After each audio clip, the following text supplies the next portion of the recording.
Prescription medications can save your lives, but what about the side effects? Today, we are engaging with WellWaveNOW's own Breck Rice, the scary drug facts guy, to talk about how he broke free from medication and built a life of energy, clarity, and health. If you have ever wondered how to take back control of your well-being, this episode is for you. Welcome to WellWaveNOW, your portal for actionable wellness insights. We, Breck Rice, Dr. Bob Levine, and me, Tim Daniels, are your wellness catalysts, committed to elevating your health, enhancing your functionality, optimizing your performance at every life stage. WellWaveNOW, where timeless wisdom lights your wellness path. Today, as mentioned, we are turning the spotlight on Breck himself. Many know him across social media channels as a scary drug facts guy, but few know the personal story behind his mission. Let's get into it.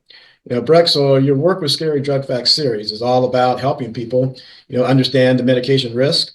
But I know this started with your own experience. So please share that with us and tell us a little bit about it.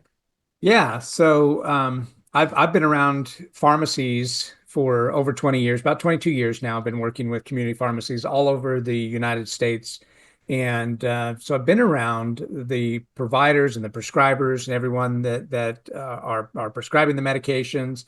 I've known about the side effects of medications. I think my first experience was working with a PharmD who, came out of pharmacy school. They knew about one particular steroid that they knew, man, I'm never going to ever put a patient on that medication because it had, literally 150 negative side effects, just horrible, horrible side effects.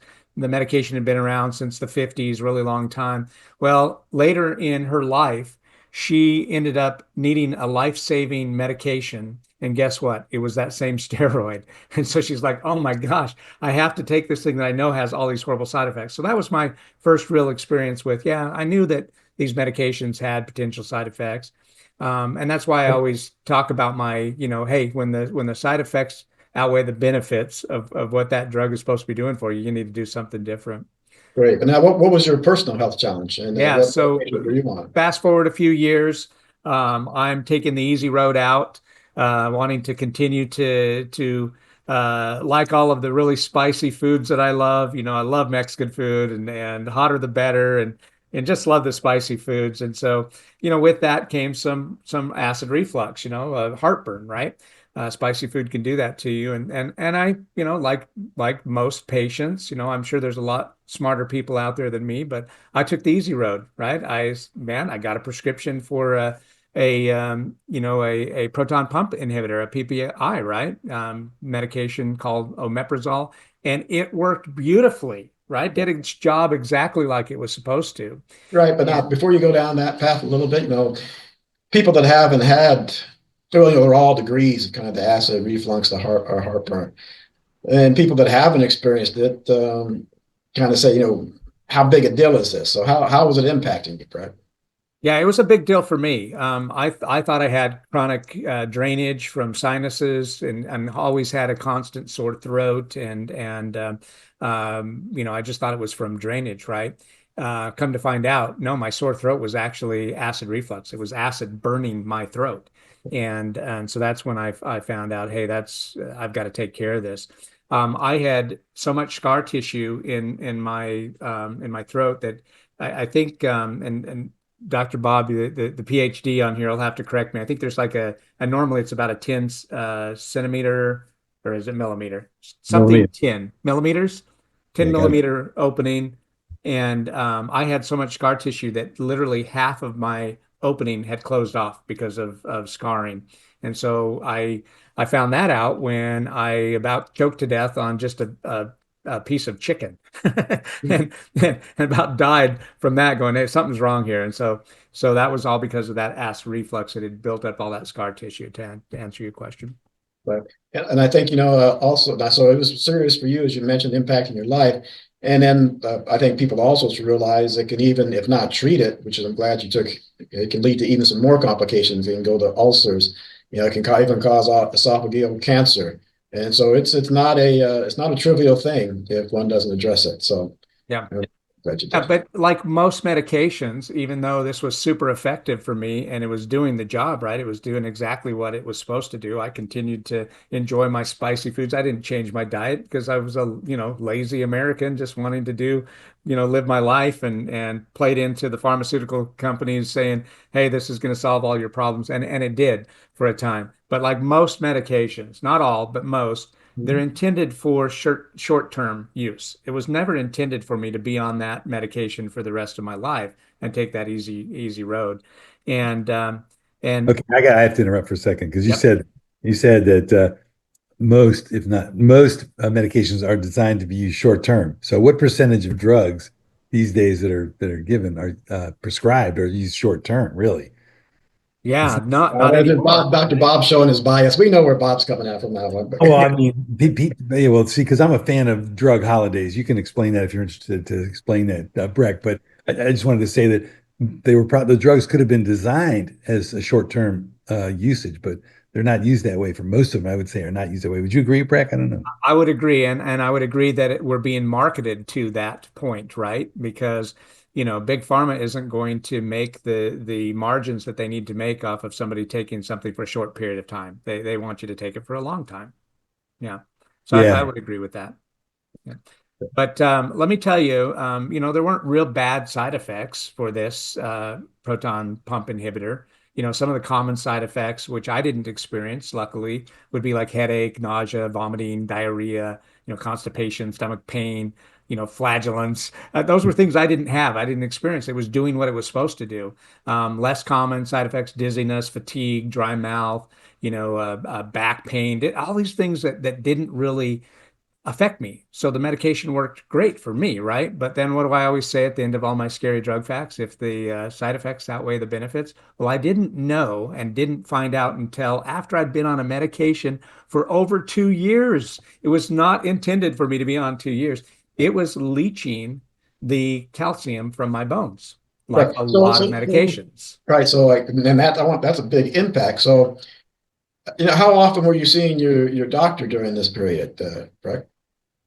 Not often enough, probably it would probably been 2 years, right? And in fact, But how long in the annually because you have to get the prescription renewed annually. prescription fill? Yeah. So Yeah. how often was that prescription have to each prescription? How long? What I'm wondering where I'm going with this is, um, I wonder why your physician didn't bring it up, or if they knew it. And then number two, it gets back to what we talked about early on when we started our whole podcast is knowing what you have to talk to your physician about and question them on. So that's where that question is Yeah. coming from. Yeah, and that's a really good point, right? I was probably, going in to get the renewal on the prescription, and doctor was just kind of going through the routine, not any, not putting the provider down, and he was a great provider. He was really great for having to do the procedure that actually, stretched my esophagus so that I could swallow better again. And you have to do that little bits at a time because you don't want to tear the Right. throat. So yeah, did a great job, but that explanation. However, I want to tell you the FDA didn't put out the warning until 2010. Now, this was after 2010, but it's a fairly new warning from the Food and Drug Administration that there was an issue or a warning that was put out about, proton pump inhibitors and Mhm. some of the long-term high dose treatment side effects to that. So that warning was fairly recent. It was seeing a nurse practitioner Mhm. that then took the time to explain to me, how long have you been on this medication? Oh, it's working great. I've been on it for 2.5 years or whatever. And that was when I was told, hey, do you know that there's some bad side effects and it could be, leaching. That explains a lot. And let me tell you why that explains a lot in my personal experience. Again, medication was working perfectly, but I was on a little outing with the family. We were taking a ski trip up in Colorado, was in Vel, clear back in the very back bowl. There's literally three mountain ranges. You can be all the way back in the high country, three bowls back. And we were having so much fun because it was a great powder day. And we were hitting the powder through the trees and just having a wonderful time. We had done that same run, probably this was our third time. We decided to try to cut back and get to the groomed run a little sooner. Unbeknownst to me, right after the tree line was big, huge moguls, big bumps in the snow, and I hit one of those coming out of the trees, and pop, just completely blew out my ankle. My ankle inside of the boot had twisted enough that it completely blew out that ankle. Wow. Wasn't even that hard of a hit, but my bones had been weakened, and so a plate, several screws later, a screw and a washer to actually put them, the little ball, the malleolus, the little ankle knob on the That's side of your right. ankle. Yeah. Yeah. Yeah. It literally, so what's the small bone, doctor? The tibia? So Yeah. Yeah. Below the knee, right? below the knee. Yeah, Tibia. that tibia broke loose, and the upper portion of the tibia slammed into the malleolus and completely knocked it off. Wow. Yeah. So a washer and screw to put that back in place, a plate to put the tibia back in place, major surgery, and all because I took the easy road out to stop heartburn. There you go. Wow. Yeah. That's a story. So was that the, so that's so that blood and gore and the operation and the recovery from that, it was that your turning point, or what? What was the turning point? Yeah, I think that was the time that I said, you know what, more people need to know about, take responsibility. Like myself, I need to take responsibility and maybe change my diet and maybe not, eat really acidic foods and spicy foods that were going to irritate, that reflux. And come to find out, doing a little bit of research, there's a lot of natural approaches that can really help patients either wean off or completely eliminate some of the easy route, some of the medications, which seems a little contradicting what I spent 22 years doing, working with community pharmacies, right? But Mhm. these PharmDs, these doctors, they want to help patients. Yeah, they do dispense medications, but they're about helping that patient. Right. So And was it the nurse practitioner? How'd you start the research? And now you're known, you're known for the scary drug facts, and what you'll be known for, as part of this discussion, is some of those natural approaches you've taken, you've built up, and you've alluded to it and talked to it in several past podcasts that we've done. You brought up things that you've taken and that you do. So now you're into the natural approach and the lifestyle approach. But how'd you start down that path? Did you just start researching on your own? Did the nurse practitioner give you some guide? Did a good doctor? What got you on the right path there, Breck? yeah, that's a really good question, Tim. And maybe we should also cover how did I eliminate a medication my body was pretty dependent upon, Right. right? And I can tell you my approach, I wouldn't recommend it. I went cold turkey off the medication. You probably should take, medication holidays like Dr. Bob mentioned, or, taper off of a dosage, right? And maybe step therapy off of that medication. I thought, hey, it's a heartburn medication. That should be easy to just eliminate and not take anymore. I will tell you that heartburn, that acid reflux came back with a vengeance. I mean, it was worse than ever before, even prior to taking the medication. If you Mhm. think about it, it was managing acid in the stomach, or basically eliminating that acid from doing its job, right? Which is digestion. And so I'm certain I had digestive issues being on the medication too, right? Because my food probably wasn't properly digesting if you're Yeah. minimizing the Hey, acid. I'm partially Uh-oh, devil's hesitating to do this. advocate. You're I'm going to throw the partially devil back hesitating to do this, but then in. I'm not hesitating to do this because so many people talk about ask the universe, and the universe does this, the universe does that. So I'm going to go to the other side of it. There's a whole biblical thing in there that you probably know, correct? That says when an unclean spirit leaves you and searches around and can't find another home, and it looks to come back, it comes back and brings seven more with it, and it's worse than before. And that's what happened to you. Yeah, well, the demons got me for sure because that acid was horrible, and I was out of town. I knew how to control it when I was at home. You've got to replace that stomach acid. It needs counterbalance, and one of the best counterbalances that I was able to find that worked for me was apple cider vinegar. Okay. All right, Breck, but you're dodging. I think maybe you don't want to give up your secret on this one. It was like did you go back to some old family book that had all the remedies in there? Did you go look up some Native Americans in Arizona and they told you about this stuff? So No, who started you on the path to learning this natural stuff? yeah, no, I've known about the benefits of apple cider vinegar for years. Okay. But I could probably attribute a lot of the looking for additional sources naturally. I can probably attribute that to that book, How Not to Die.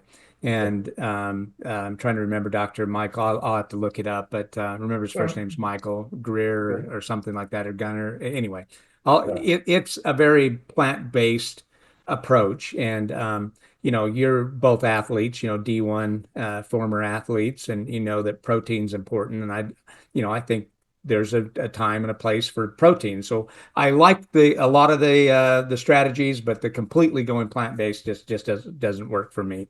But it does work for others, and a lot of Well, that people. doesn't work for Dr. Bob because I remember one discussion we had where some guy was talking about avoiding heart disease and telling somebody to get off bacon. Dr. Bob said you'd be fine. Guy should be fine if he just drank water. He didn't need to get off the bacon. So. Yeah, I'll tell you, I had to say, I was trying to say it earlier. When I see Tim start to smile like he's smiling, he's doing something, he's up to something. Sometimes It's he's up to something, yeah. leave Now, us. well, I was going to tell you, so I'm sure there's probably some other literature that I'd heard about, the benefits of apple cider vinegar, but I've known that for a long time. I think my mom even used it when I was a There you kid growing go. up. Yeah, but Family it worked wisdom. for me, and so I'm out of town traveling, and man, the acid reflux was just killing me. I mean, I was doing anything and everything to find a grocery store or somewhere. I finally found a department store of all places, but it had a little grocer attached to it. And I ran in there and got some apple cider vinegar just to try to control that. But the coming off of that medication was horrible, and I would recommend a step therapy for sure. Yeah, so there's some medications where you can actually just stop them immediately, and there's others that you can't. You got to wean off unless you want to suffer like you did, which is why it's really important for people to speak to their physicians and pharmacists about how to get off these meds. I have a client right now who's on a medication for blood thinning, right? And this person's been on it for a year, and that is like not recommended. So nobody's saying to her, "Hey, you can actually, you had a pulmonary embolism a year ago, and that's right. It's recommended 3 to 6 months, and then nobody's bringing it up, and it's costing $466 a month. I mean, this is Yeah. somebody who's retired and and Social Security, fixed income, and they don't have it. It's just unbelievable that nobody's somehow. And Breck, you're probably going to solve this problem over the next couple of years with the community pharmacies. They're going to be able to get in touch with the patients. There'll be red flags going, "Hey, you're taking this medication, you've been on it for so long, and maybe it's time to check with your physician and see if it's time to wean off it." Pharmacogenomics, yes. Pharmacogenomics, absolutely. Yeah. But yeah, so I wouldn't recommend the cold turkey for PPIs, but other medications might work to just stop completely. But yeah, work with your medical provider, do step therapy. But again, I was naive on that oh, it's a heartburn medication. It's not like I'm trying to get off an opioid or something like that. I work with a great addiction recovery doctor here in the Phoenix area, and man, that step therapy to try to get people that have gotten addicted to prescription medications specifically for pain like opioids, it's a rough road, and they really have to be very careful about step therapy and taking those patients off those meds. So you take a look at that, you've gone the apple cider route, you've gotten off the medication, you've gone the apple cider. So what do you Change the feel is, diet. I had to actually take some responsibility. yeah, Hey, I need to change my diet. I'm not a 17-year-old athlete anymore that can just eat anything and go run and burn it off. so so you got rid of the spicy foods. What else did you do that can you say would be condition specific dietary changes that you made? Yeah, let's be clear. I didn't get off the spicy foods. I just toned it down a lot, because spice is the is just it's just something that I Delicious, grew up with. beautiful. I grew up with it, need it. So yeah, it's just toning it down and being more cautious. The other thing we've talked about a little bit on our WellWaveNOW podcast is I was pretty addicted to energy drinks. I noticed getting off of the energy drinks that there was a lot of calming effects of not having that acid reflux. So there was something in those energy drinks that were really creating a lot of acidic reactions in my digestive system. All right. So dietary changes, energy drinks. So that got the acid reflux under control. And so now, but now you've kind of gone on, so you're living proof that you've got on a medication-free health as possible. So those are some of the habits you went through, but now you've gone beyond that from a health maintenance routine and a wellness routine. And tell us why, and start talking a little bit about what you do in that regard. Yeah, yeah, absolutely. So you know, I'm not a young guy anymore, but I'm not on any prescription medications. In fact, I've even eliminated the over-the-counter medications too. I was usually taking at least it's a 12-hour relief, but I only took it once a day, so I was making it last for 24 hours. But a decongestant and allergy medication. And I've even completely gotten off that as well. So don't take And that's key anything. for people to understand. I think we may have mentioned it before, but it's worthy of mentioning again. I think, and I don't remember the age, so I'm going to say over 40, but it may be something else. But I think that's about right. The average American, I think, is over 40, over 50, is on 5 to 7 different medications on that. So to be able to, and I know Doctor, so we all kind of practice to some extent what we preach. I know Dr. Bob, who smiling for you, Bob, who played football in the leather helmet days. And my, That's why I lost my hair here. and myself, who, even though I'm just a young whippersnapper still, what my folks used to say, spring chicken. My doctor, when I saw her, said, "Boy, don't have to refill you either. You're not on any medications." So, despite the average American being on 5 to 7, there are ways to avoid it. That's very key that you did that and be healthy. So I want people to understand that importance, and then kind of really pay attention to what you've done now, that once you saw the light, what you started to really do for Yeah. yourself. Yeah, and I can gladly say I'm well over 40. I'm not quite 60, but I am over 40. But 60 is the new 40, right? These days, the way that we live longer and everything. But yeah, I to know, be 70 is the new 40. Could yeah, be. I but keep telling you guys, Genesis 6:3. I know, I know. I'm not one of these Ask the Universe guys. I'm one of these Ask the Bible guys. Yeah. So I'm going there today. I don't know why, but I'm going there today. So Genesis 6:3, 120 years. So my spirit shall not contend with man 120 years. So that's the objective, is to make that 120 years and do it in a body and a mind that can be done, but worth being in. And that's the key, right? Because it's no sense living 100 years if you're miserable, right? So to be of sound mind and have a sound body and not be completely dependent on others, that's really what it comes down to. So my daily routine now that I'm completely off of prescription medications, not even taking over-the-counter medications, won't even, not that I would need to, but aspirin, Advil, whatever, those are kind of things of the past for me as well too. And it's kind of my daily routine that, think about it. First thing in the morning, most people, I mean, this is a worldwide, the first thing that they reach for in the morning is what? A stimulant, right? Coffee. Got to get your coffee, got your tea. Me, it was an energy drink. That was my stimulant. And those are, highly caffeinated. And what is caffeine? Well, it's a diuretic, right? Well, diuretic makes you have to pee. It gets rid of the fluid in your body. Well, you're already dehydrated from sleeping all night. And then the very first thing everybody's reaching for is something that's also going to eliminate the fluids in your body. So for me, first thing in the morning is, after going to the restroom, it's hydration, hydration, hydration, and electrolytes. Okay. And Tim has done a nice little health snack on this for good advice that I follow and had followed for some time.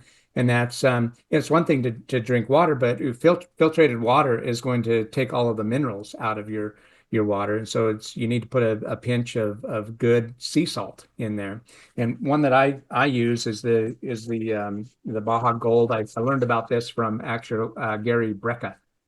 Uses this very one. It's just sea salt that's got a lot of minerals, and that I've actually found that doing that instead of caffeine I don't have the crash, number one, but I've replenished electrolytes, so I have more energy throughout the day. There's two main things that are my go-to for electrolytes: the sea salt, but then also a product that I helped launch into the community pharmacy world, and that's the BioLite product, which is fantastic. It's everything you would actually get in an intervene. Imagine waking up every morning and getting an IV.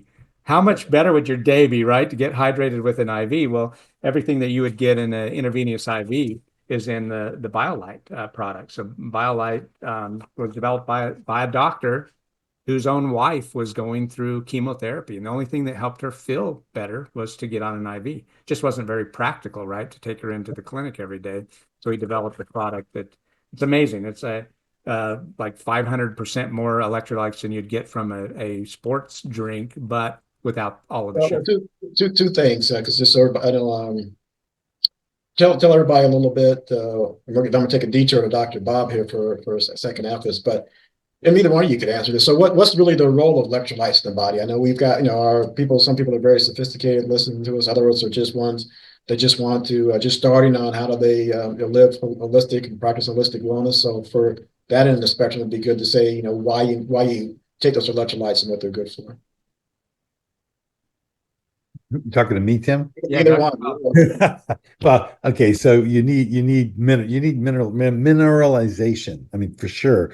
Most Americans, probably nearly all, are deficient in minerals, and there's been depletion of the soil over time and the use of the pesticides, we've had loss of minerals, and so people don't realize that. And a very low percentage of people are actually taking minerals. And Breck, you had brought up a mineral product too early on in some of our other podcasts. So I talked to a lot of physicians, holistic physicians, and one of the things that I hear from them is people need to hydrate. They need to hydrate because their patients aren't doing that.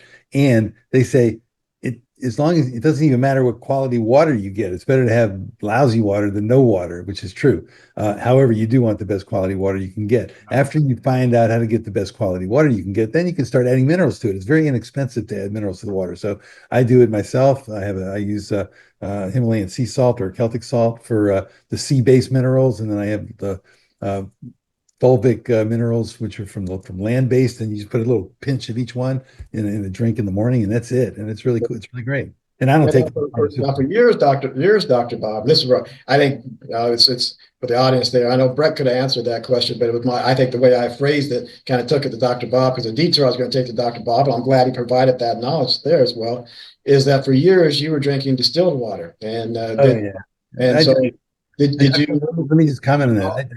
were you knowledgeable enough at that point in time to add minerals from someplace else, or did that come about later? Oh, it came about much later. I drank distilled water for 20 years without any, and so I'm not sure how important. And of course, I'm a slightly older gentleman, so the soil depletion wasn't as prominent back then, et cetera. But I think I'm still a fan of drinking either distilled water or alkaline water. If you can add the minerals, go for it. It's a good idea in my opinion. But what about hydrogen water? That'd be a great thing too. Yeah. So that's my go-to is the hydrogenated water, but then I add in the sea salt. Right. Yeah. So people who aren't familiar with the hydrogenated is sometimes referred to as oftentimes referred to structured water, that little extra, oxygen molecules. They're supposed to be like you see up in the mountains with the extra bubbles in there and cleaning on that. So you do that. It's supposed to be more available to the body, better for the organs, things of that nature, Dr. Bob. That's a good Midwestern saying that you'd love me to communicate. Speaking of things of that nature, I just want to say that back in those days when I was drinking for 20 years, drinking distilled water, I had an excellent diet, and I got all kinds of great food, a lot of organic foods, a lot of vegetables, and if you have the people who need to mineralize the most are the people with diets that are suboptimal, let's just say. Right. Maybe they're eating some fast food here and there, hopefully not too much, and maybe they're just skipping meals a lot, or just eating on the run, maybe eating low carb. They're not getting that many carbs. They're getting they're getting too many carbs and maybe not enough fat. I mean, mineralization is going to be important for people who know that their diet is not that great. It's not the optimal diet. So I think if you're really eating well, you probably need the minerals less, but the minerals will not hurt anybody. So that's why, and they're inexpensive. You can get Himalayan salt container is huge for, a few bucks. And so it's Yeah. All right, so Breck, so we got you got off the medication, you got your apple cider to help control your acid reflux to an extent, to a portion of that. Now there's something else I think you talked about as people as we've talked about at different times that you did to help control it that people might not be aware of. We kind of leaped into your other routine, but I think we forgot this part of it, which was key, is that you put into practice some breathing practices as well. Yeah. That kind of bunch. What were those? Yeah, actually, I'll cover that in just a minute when we get into breathing, because that is part of my morning routine. But before we leave the subject of water, I want to talk about the benefits of clove water. I think a lot of people on social media have started to hear more about clove water and what exactly is it. Well, everyone knows what a little clove is, right? You put it in your apple cider when you're having, Christmas holidays or whatever, to spice it up and everything. But there's so many benefits. I mean, cloves are a powerhouse for antioxidants, right? And so that's a fairly regular routine, if not a daily routine. In the winter months, it's great just to, boil some water on the stove and throw three to five of those little clove, whatever they are called, just the little clove things, seeds or whatever they are. Just throw that in the water, and all of that aroma and flavor comes out from the water. I very rarely even add any honey or anything like that. I just drink that. And then, like I said, in the winter days, it's a nice warm, natural tea, but it can be drank as a cold drink throughout the day as well. So not only do you have the antioxidants that are combating, oxidative stress, which helps reduce the risk of chronic disease like heart disease or even cancers. You've got anti-inflammatory properties come from cloves, supports digestive health. Cloves have a strong antibiotic properties in it, so you can combat bacterias and different pathogens, which is good for your oral health. On oral health, I again was traveling, was away from home, got a really bad toothache. What did I find to resolve that till I could get to the dentist? Clove oil. Clove oil naturally, not only was it a good antiseptic, right? It was cleaning out the problem I was having there, but it also killed, deadened the pain as well. So really great for oral benefit.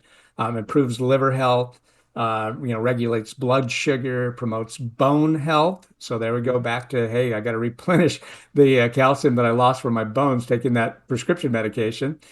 Boost your immune system and even improves respiratory health as well as just your overall metabolism. So weight management, clove water can be great for weight management. Yeah, we got the good hydration program, clove water, the salt water, hydrogen water, you mix all into it. Important there. You had the apple cider, but now talk about the breathing as well. Yeah, let's get into the breathing. So breathing exercises. My family says it's cringy when I do it, but it's the over exaggerated breathing. Taking as much oxygen in as possible first thing in the morning, and so it's just to demonstrate. It's a Make sure you're sitting though, because I'll do that about 5 times, and you can get lightheaded if you're really over exaggerating and bringing that oxygen in as much as possible. So On you were not holding your breath there. I just want to point that out. Your mic is so good that it didn't pick up any noise from your inhale. Yeah, we want to hear the noise to say it's exasperated. The family says exasperated. Come on, Brad, give us some noise with it. I don't No, know if it's just a really heavy breathe in through your nose. Just bring in as much as you can, and then let it out. And so you're just flooding your body with oxygen. In through the nose and out through the mouth, and you're doing it from the belly. It looked like, are you doing it from the belly? There's a really great tip, right? Breathing. You bring up a great practice to breathe from the belly or the diaphragm, as they say, to really make sure that your belly is extending, your diaphragm is extending when you're bringing all of that oxygen in. That muscle reaction also tightens the valve between your stomach and your esophagus. There you go. So even if I'm sitting, after a meal or whatever, and I start to feel, I can feel some heartburn coming on, I just do a little breathing exercise, really opening up, extending the belly, and that muscle, deep breaths will actually close down the little sphincter between your stomach and your esophagus and stops the heartburn. So I want to remind everybody that inhaling and expanding your belly is a great idea. And secondarily, once that's full, it's really good to expand the chest cavity to allow the opening up the lungs even more. So it's belly first, chest cavity second on the inhale, and then chest cavity on the exhale first, and then belly second on the exhale. So Yeah, thanks. that's excellent. What's that do for you to go up to also go up to the chest cavity, Bob? Get you more air. You get more air in for sure. And the muscles in between the rib cage get a chance to move, which is really important because when we just belly breathe, the rib cage is steady. You can feel it. You breathe through the belly and you put your hands on your ribs. And so I've had to teach people how to unlock the muscles in between the intercostal muscles, the muscles in between the ribs to allow them to start moving again. And it's really cool. You can unlock them in about a minute or less. And then once you've unlocked them, what's the benefits of unlocking those? You have more expansion, more air, more oxygen to your tissues. And of course, hyperoxygenation is really important. People say it's really good for cancer. It's an anti-cancer thing, strategy. And so more oxygen you can get, the better. So that's why you want to do that. All right. So Breck, let's go down more because there's still a little we're running tight here, but there's still some more to your health regimen and routine because we want to know a little bit about the rest. And so one area that you've mentioned off and on that we want you to focus on a little bit here, drill on, is you've been that big marathon runner, but then you've done the marathons, but it's not always your training for the marathon that you work into your routine. You've worked some things, what we've coined our phrase movement snacking. So tell us about your movement snacking routine and what you do, Breck. Yeah, do it. Get moving. Yeah, that's the number one thing, right? You get up and get moving. And a lot of our, unfortunately, our work days and so many people are sitting in front of computers anymore. I thought it was quite hilarious when the Apple smartwatches came out and it gave you the little reminder, time to stand up. I was like, who needs to be reminded of that? We all need to be reminded of that, and that's why it's in there. But yeah, so movement is very important. And then I think we might have even touched on this on another episode, but we talked a little bit about the post-meal walking, Right. just 10 minutes even. You Right. get up and go for a short walk after eating a meal, and there's so many health benefits, right? Regulating your blood sugar, helps with digestion. There's so many good things. I'm not one to just walk on a treadmill or do something like that. So I like to get out and about. And so for us, it's hiking. We're hiking in the Superstition Mountains, or going and exploring. Mountain biking. Love to mountain bike. I've always used to. I was a sport class racer back in the day. I got married and my friends went pro in mountain biking, but I still thoroughly enjoy it. So getting out and mountain biking. So you've got the regimented exercise, which we all need to do as well. There's been different theories over time why at least 15, 20 minutes of aerobic exercise or more to do that, get X amount of that. So I know we've the TikTok world is I think sometimes is seen behind you and seeing the weight you've got in your room so you get your resistance training. But all that said, I think you went too quickly through the other stuff on the movement snacking because I guess maybe we have to give you some Prevagen, put you back on drugs there. Because I think you forgot how you've talked to us about how you've set yourself up so that Yeah, you in my office. You haven't allowed me to get to it, Tim. Yeah, no, my office is purposely yeah upstairs from the kitchen. well, you ran right past the movement snacking to I'm the world class endurance guy. No, I'm just saying some people are disciplined enough to go to the gym and walk on a treadmill or do an elliptical or do something I've got to do something that doesn't seem like a painful exercise. I want it to be fun and a sport. But yeah, that plays hand in hand with why my office is upstairs and the kitchen is downstairs. So if I do need a snack, I'm doing stairs, 50 times a day, and going up and downstairs. So yeah, so that's very helpful. And then, now that I'm getting up there in my senior years, like a couple of other of our hosts here on the platform, pickleball's super fun. Yeah, everyone's starting to get into pickleball. So yeah, I actually, it was my younger sons that got us into pickleball, and they're really, really good. So sometimes we have to make them play with their left hand, even though they're right hand dominant, just so we can hang with them. Okay. So I got a couple. We're going to have to, we're going to move into the wrap up phase here pretty soon. Some questions for you, but I still think there's one or two more areas that are key for people to understand your regimen. That this is like a full scope thing that you do, what they need to do, but I think it also plays back into what a couple of our wellness heroes told us about people, and it encourage people to go to our YouTube channel or Spotify and get that series on our Wellness Heroes. But they talk about it's a lot of changes and little changes in a lot of areas. Don't have to be perfect. Like Breck mentioned, they have to be perfect on the food. He went through his food, analyzed it, made some changes to bring that down. But there are two other things I think that have become key to you. We alluded to the mineralization, and that's what do you do for supplementation and why. And then in the past 3 or 4 years, thanks to one of your good friends, you've also brought PEMF into your life. So let's talk about those two. Let's cover supplements first, because there's a couple of key things that I think everybody should have.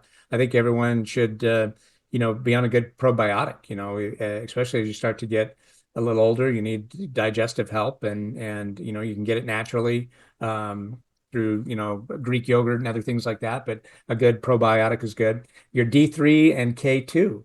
That's a daily, right? You should get D3 and K2.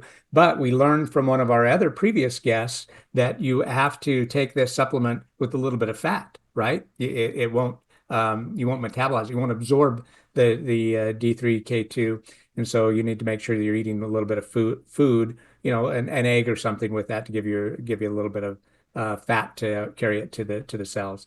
Magnesium is important. It's one of the other trace elements that we're missing dietarily. Also, that helps with, I used to struggle with some leg cramps, and magnesium is great for the leg cramps. Also helps for sleeping at night. And then I've started some just recently. I've started some moringa, because there's a lot of good health benefits for moringa, similar to what I'm getting from the clove as well. So cloves and moringa are pretty closely related on those. But one thing that I think I'm getting from the moringa that I'm not from the cloves is more joint health. Also, there's some energy benefits. And then you've heard me talk about it as one of the sponsors to the show, but Better Alt, the pure Himalayan Shilajit.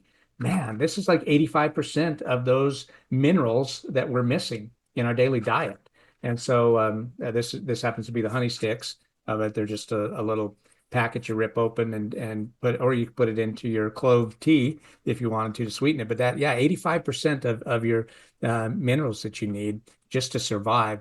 There's one other thing that I've started on too, and that's a pure iodine, a good iodine, because this is not only beneficial for immune support. My body can actually make its own vaccines by getting the appropriate amount of iodine. We did an episode on good iodine. You'll have to go back to last season, but we did an episode on the WellWaveNOW podcast on good iodine and all those benefits. Great for your T3, T4, your thyroid hormones, and just some amazing benefits. So that's it on the pretty much on the supplement side. As far as PEMF, I mentioned it before. I had some issues with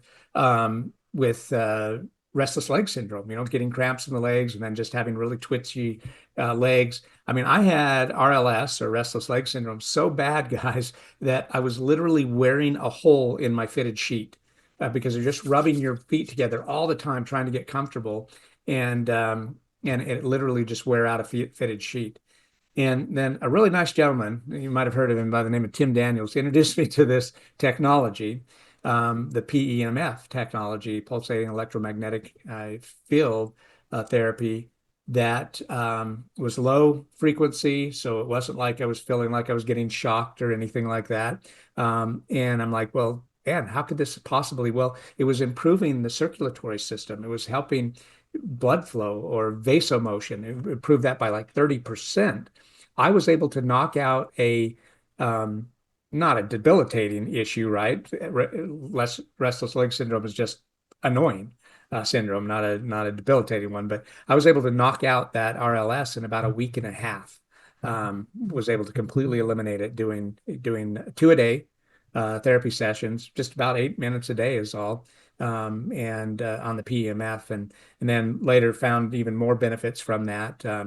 off-label benefits that we can talk about offline. But the particular device I use is an FDA Class 2 medical device that Tim introduced me to, which we're going to take into all of the Brim wellness centers. Because think about it, if you can reduce inflammation and put more blood flow to injury areas to speed up the recovery of a patient's wound or sickness in any way, and then reduce the inflammation. About 90% of diseases actually come from inflammation. So what if we were preventatively taking that inflammation out of the body? Would we eliminate a lot of these unnecessary diseases? Yes, I believe so. And so that device we're going to put into Brim Wellness Centers. What's the other thing that's doing for you? When you talked about the circulation and the vascular motion. The other thing it's doing is making your pharmacist would call it potentiates the impact of all the supplements you're taking, because now because that blood flow improves all the way down to the capillary level, the small vessels that are the last mile to the cells. Yep. And so now they're getting better oxygen and functioning better. So when things get to them, they uptake it better. But also now you improve the ability for things to get to them in the first place. So better uptake and what, a 22% increase in ATP. Okay. Yeah, amazing right. Therapy. All right. So now we want to, but the very important part, and you mentioned it. So this health change and what you did and the impact of it not only affected your health, but it kind of affected your purpose in life and what you're doing. So talk to us about how it really, you mentioned Brim Wellness. So talk to us how this kind of led to Brim Wellness and led to bringing that together to want to get the pharmacist to take a different type of approach with that. Yeah, no, happy to explain that, because I think our current health system is not intended to improve outcomes. We have a problem with that. We tend to be okay to have things be chronic and then turn into a chronic care management rather than a preventative. And so there's a disconnect from doctors and providers and then the pharmacies who are dispensing the medications. And so the whole idea is create a community care solution that brings the doctor and the pharmacy together in a collaboration to then determine what is the best approach. Now, the other thing that I thought about this was we have a shortage of primary care providers. So they only have time to take care of the sick patients. Who's taking care of the well patients that just want to focus on preventative wellness? Someone like me. I don't want to get sick. I don't want to get diabetes. So, what am I going to do? I don't want to have a heart disease. So what am I going to do? Well, if you call up your primary care provider today to get an appointment and they ask what the visit is for. If you don't say it's because of some, sickness that you currently have, you say, oh, I just want an annual well care checkup. You're not going to be able to get in for 4 to 6 months. Yeah. In fact, when you're scheduling out a year in advance, they still may put you out a year and 4 months out before they can fit you in for a well care checkup. Well, that's very, damaging to the health system, right? Because we're only taking care of sick people. We're not actually putting any focus on preventative. So coming together in a collaboration, taking care of, the preventative health, doing the screenings like diabetes screenings, heart health screenings, osteoporosis screenings. It's about 16 different screenings that can be done under the medical direction of an MD, but performed at the community pharmacy. The pharmacies have been trying to figure out medical billing for a decade. And there's some wonderful programs out there, but they've all fallen just a little bit short. We've figured out the secret sauce and how to take them across the finish line and actually, get fairly compensated for these services. And it's in the best interest of the payers, because now the payers are going to be paying for a lot less hospitalization or urgent care. Right. That's a brilliant project that you're onto, Breck. And I just think you're speaking the future of how it's going to look in 5 years with these community pharmacies all over the place, pushing out wellness benefits to people. It's going to be great. I'm really excited for you and everybody you're working with. I think it's just a great project. Yeah, thanks, Dr. Bob. And the key to that, right, and I guess it's the key phrase, right, is wellness available to 95% of the country in 10 minutes or less. There's no other platform that can reach 95% of the country through our current health system today. We can only do it through our community pharmacy partners, which we partner with and have had on board for many years now. Great. So now if we've got somebody listening who works at a pharmacy and wants to maybe take it forward, or get some information, take it forward to their management to have a discussion, or somebody who owns a pharmacy who happens to be listening, how do they get started with this, Breck? What should they do? Yeah, so I mean, first off, I'd love for anyone on listening to the program to join the group we have over on Facebook. It's the Healthcare Disruptors WellWaveNOW group. That's a great place for resources and to reach out to other providers and to reach me.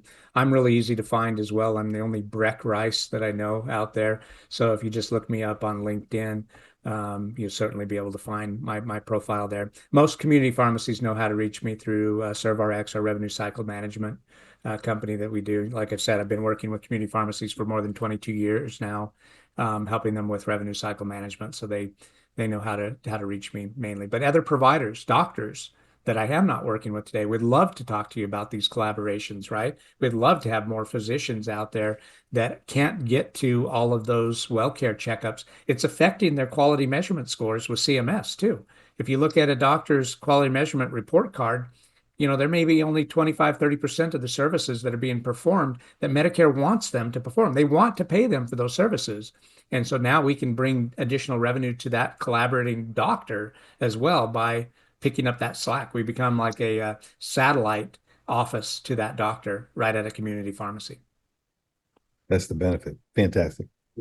Okay, so we got that, and I think that's just a beautiful project. I've been excited about it, and I know you've stuck with it, and it's starting to come to fruition out there. Going to have a big impact on on healthcare and wellness care, as we like to say in the United States.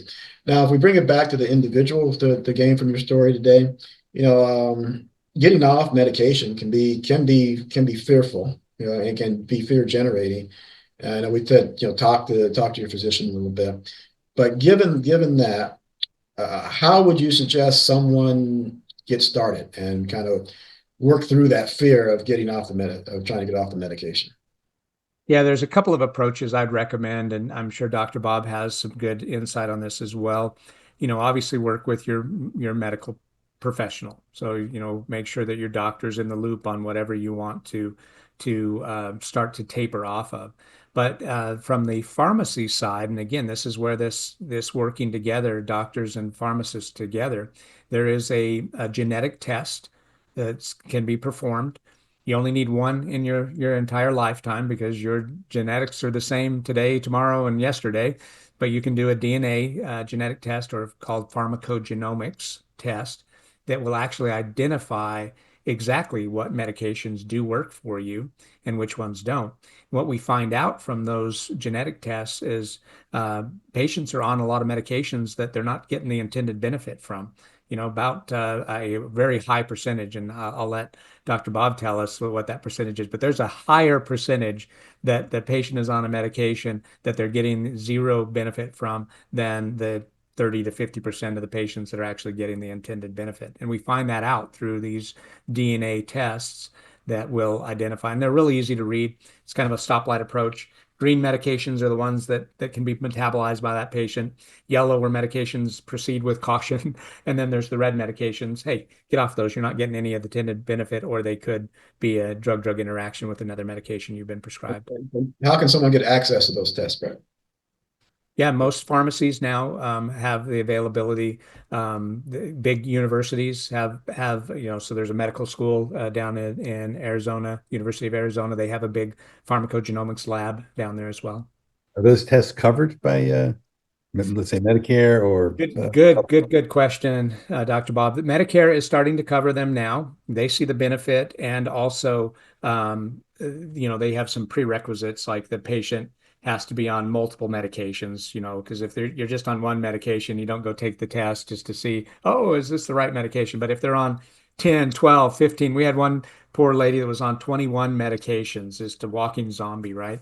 But multiple medications, and then if one of the medications is for either heart or a psych med, then that is a qualification for Medicare.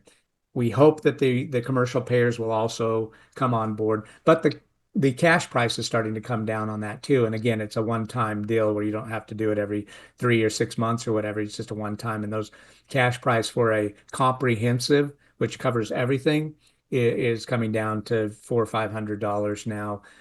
If you want to just check the one or two medications you've been prescribed, it depends on the number of panels. So those could be maybe $99 just for a single panel test. Okay, great. So get off medications, work with your provider, perhaps get one of these genetic testing, take it, and combine that to see what you can do to move forward. But one of the key things that we've talked about with numerous people and gotten different views and different things work for different people. I think one thing is key is so you had your challenge, you went off these, and the acid reflux got worse after you got off the medication, really hit you.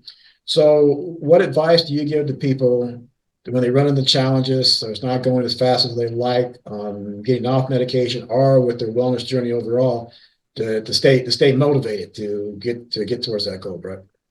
Well, a big motivator for me was I didn't want another several $1,000, reconstructive orthopedic surgery because that was really expensive, right? Several thousands of dollars. I think I was getting bills from the ER in Vail at the same time as the surgery center here, and yeah. So yeah, that's a big motivator, right? Is that preventative? What's the old saying? An ounce of prevention, right, is worth a pound of cure. So yeah, it's a motivation should be a cost, but then just overall longevity and how you feel, feeling better. Like I have more energy now than I had when I was on the energy drinks, right? And I think people want to remember.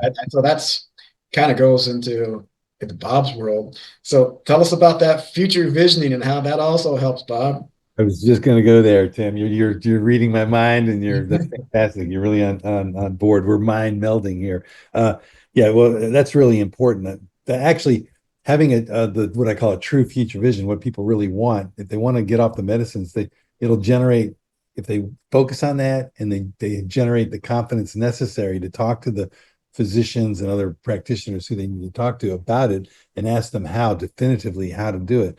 The client that I just saw for the first time yesterday on the blood thinner, they've been on it too long, and those blood thinners are kind of dangerous because you get your blood's thinner and thinner. If you get a blowout in the brain, you're going to bleed. It's my uncle died from that on being on a blood thinner. It happens, and so it's really important to have the confidence and the definitiveness, being definitive, like this is what I want to do. How do I do it? Tell me how to do it effectively, safely. Unless you think I shouldn't, tell me why I shouldn't, So that kind of communication has to, and I would recommend people go back and see some of our earlier podcasts. We have some great podcasts on how to communicate with your healthcare providers and what's needed. We go through the whole thing for the whole hour. And then of course we talk about hydration and mineralization and all these other topics. So we get some really good podcasts people can go back and refer to. Yeah, beautiful. Thanks for that, Bob. So, Breck, this has really been an eye-opening discussion. Your personal journey. I thank you for sharing that, the knowledge you've gained, and the impact of Brim Wellness. They're all incredible. So, thank you again for sharing that. Now, for our listeners, for those of you tuning in, if you're questioning your medications, experiencing side effects, or just looking for a better way to manage your health, Breck's story really proves that there are options, and as many of our guests have said and talk about, don't give up. The solution is out there. So, stay curious, stay informed, and take control of your wellness journey, and we're here to help you do that.